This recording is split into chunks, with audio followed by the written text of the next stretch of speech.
2 साल कैद, भूख, सर्दी, चकवाल में बहन भाई पर ऐसा जुल्म कि आपको हिला दे। नाजरीन, ये कहानी किसी अफसानवी किताब से नहीं ली गई, न ही किसी फिल्म का मंजर है। ये एक दिल दहला देने वाला सच है। पाकिस्तान के सूबा पंजाब के जिला चकवाल से एक ऐसा सच जो जमीन में दफन हो जाता अगर किसी गुमनाम फरिश्ते ने हिम्मत न दिखाई होती। ये कहानी है 2 जीते जागते इंसानों की जिन्हें जिंदा लाशें बना दिया गया अपनी ही हवेली में, अपने ही रिश्तेदारों के हाथों। यह है जबीन और हसन रजा की अजियतनाक दास्तान। तो बंद दरवाजे खोलिए और राजदारी की इन तारीकियों में हमारे साथ उतर आइए, क्योंकि यह है राज टीवी और आज हम आपको दिखाएंगे एक ऐसा जुल्म जो इंसानियत को शर्मा दे। कहानी का आगाज होता है इस्लामाबाद लाहौर मोटरवे पर वाक़े एक छोटे से इंटरचेंज से, चकवाल इंटरचेंज।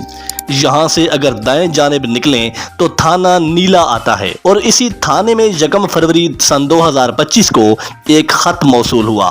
खत में तहरीर था कि गुख की एक हवेली में 2 बहन भाई 2 साल से कैद हैं। खिड़की से एक औरत खाना देती है और वो दोनों मरने के करीब हैं। पुलिस ने इसे संजीदगी से नहीं लिया, हत्ता के 12 दिन गुजर गए, 12 लंबे दिन। आखिरकार 12 फरवरी को पुलिस हरकत में आई।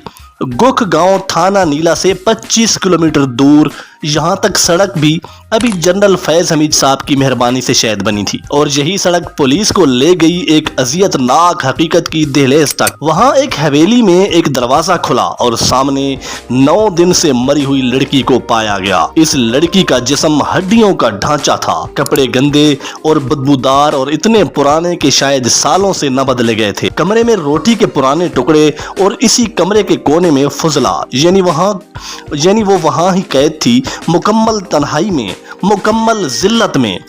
पुलिस दूसरे कमरे की जानिब बढ़ी, दरवाजा खोला और वहां था उस लड़की का भाई हसन रजा। वो पुलिस को देखकर छुपने की कोशिश करने लगा। उसका जिस्म बदबूदार, बाल उलझे हुए, नाखून भी बड़े हुए थे और कमजोरी ऐसी कि वो खड़ा भी नहीं हो पा रहा था।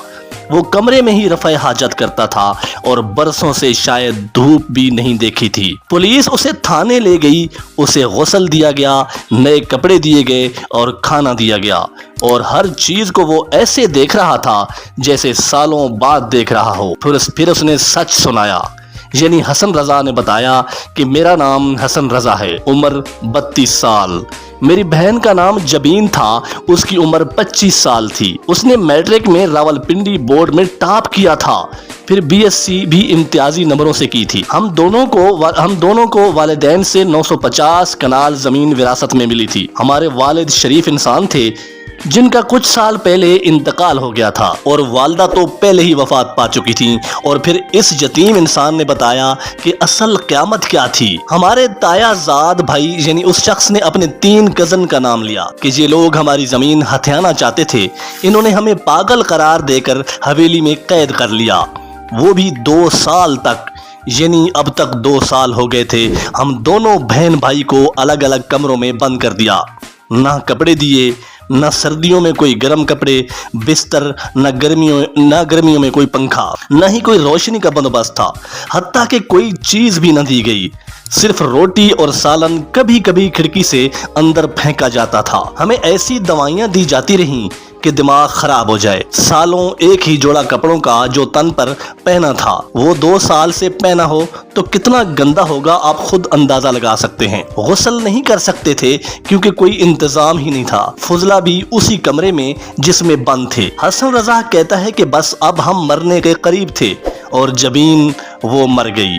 नाजरीन, पुलिस ने मरकजी मुलजिम अंसर महमूद और उसके भाइयों को गिरफ्तार कर लिया और ये केस डीपीओ चकवाल अहमद मोहिउद्दीन की ज़ेरे निगरानी है, जिनको आप अक्सर टिकटॉक पर भी खुली कचहरी लगाकर लोगों के मसाइल सुनते देखा होगा। इन्होंने इस गुमनाम खत को संजीदा लिया और जब पुलिस पहुंची तो जालिमों की दुनिया हिल गई। इसके बाद फिर शुरू हुआ दूसरा बयानिया, यानी झूठ का वर्जन, जिसमें मुल्जमान की तरफ से ये कहा गया कि ये दोनों बहन भाई पागल थे, लोगों पर हमला करते थे, लिहाजा हमने हवेली में बंद करके इनका इलाज शुरू कर दिया था। लेकिन सवाल यह है कि क्या अगर वो पागल थे तो जबीन ने मैट्रिक में टॉप कैसे किया? پھر اس نے BSc کیسے کر لی؟ دوسرا سوال یہ ہے کہ اگر یہ علاج تھا تو پھر غسل، صاف کپڑے، بستر، پنکھا، ڈاکٹر کہاں تھے؟ تیسرا سوال، ان کی 950 کنال زمین پر کون قابض تھا اور کیوں قابض تھا؟ ان کے 65 لاکھ کے درخت انہوں نے کیوں بیچ دیے؟ کیا علاج کے ساتھ ساتھ زمین کا قبضہ بھی ضروری تھا؟ اگر لڑکی فوت ہو گئی تو اس کو کفن دفن یا اس کو شاید چھپایا گیا، کیونکہ ہماری انفارمیشن کے مطابق جب پولیس نے چھاپا مارا تو وہ لڑکی کو مردہ حالت میں پاتے ہیں۔ اس کا مطلب یہ ہے کہ وہ پہلے ہی مر چکی تھی۔ اگر اس کا مردہ جسم وہاں کافی دنوں سے بے آسرا پڑا تھا تو یہ کیسا علاج تھا کہ مریض مر گیا اور علاج کروانے والے کو کئی دنوں تک پتہ ہی نہ ہو اور پولیس آ کر دیکھے کہ وہ اب زندہ نہیں ہے؟ معاشرے نے اس سب پر اس وقت خاموشی اختیار کر لی۔ انہوں نے یہ کیوں نہ کہا کہ ہاں وہ پاگل تھے؟ گاؤں والوں نے اپنے گھروں کے دروازوں کو تالے کیوں لگا لیے؟ میڈیا آیا تو کوئی سامنے کیوں نہ آیا؟ ان لوگوں کو کس کا ڈر تھا؟ یہ خاموشی بھی ایک گواہی ہے جو واضح سب کچھ بتا رہی ہے۔ دوستو، اگر کل کوئی طاقتور وکیل حسن رضا کو پاگل ثابت کر دے تو شاید انصاف پھر دفن ہو جائے گا۔ ناظرین، یہ کہانی صرف حسن رضا اور جبین کی نہیں ہے، یہ کہانی اس نظام کی ہے جس میں طاقتور کو قانون سے ڈر نہیں۔ یہ کہانی ہے ان دروازوں کی جو بند ہیں لیکن اندر ظلم چیخ رہا ہوتا ہے۔ ہم سب جانتے ہیں کہ ملک میں نفسیاتی مریضوں کی حالت بہتر نہیں ہے، لیکن پاگل کہہ کر جائیداد ہڑپ کرنا، عزت کو رون دینا اور انسانوں کی زندگی کو 4 پیسوں کی خاطر مار دینا، کیا یہ پاگل پن نہیں؟ سوال اب یہ نہیں کہ یہ دونوں بہن بھائی پاگل تھے یا نہیں، سوال یہ ہے کہ انسانیت کہاں تھی؟ جب ایک لڑکی نہ جانے کس حال میں اور کیسے دکھ سہ سہ کر زندگی کی بازی ہار گئی، اس معصوم بچی نے کسی کو کیا تکلیف دی تھی؟ وہ جب مر گئی تو اس وقت بھی کوئی پوچھنے والا نہ تھا، اور جہاں ایک بھائی زندہ لاش بن کر باہر آ گیا، پھر گاؤں والوں نے یہ سب دیکھ لیا لیکن پھر بھی چپ رہے۔ یہ ویڈیو ہم لوگوں کے لیے اور ان کے ضمیروں کے لیے خاص کر بنا رہے ہیں کہ کہیں ایسا نہ ہو کہ کل کو کسی اور کی جبین، کسی اور کی بیٹی، کسی اور کا بھائی اس حویلی میں دفن ہو جائے اور ہم پھر چپ رہیں۔ آئیے آواز اٹھائیں، ظلم کے خلاف آواز اٹھائیں۔ کم از کم یہ دعا تو کریں کہ یا اللہ کبھی کسی کے بچے اس طرح ناحق قید میں زندگیاں نہ ہاریں۔ اگر آپ کو لگتا ہے کہ یہ ویڈیو دوسروں تک ضرور پہنچنی چاہیے تو براہ کرم ضرور شیئر کیجئے، کمنٹ کیجئے۔ ہمیں آپ کی آواز کی ضرورت ہے، کیونکہ راز وہی ہوتا ہے جو سامنے نہ آئے، اور ہماری کوشش ہوتی ہے کہ ہر راز بے نقاب ہو جائے۔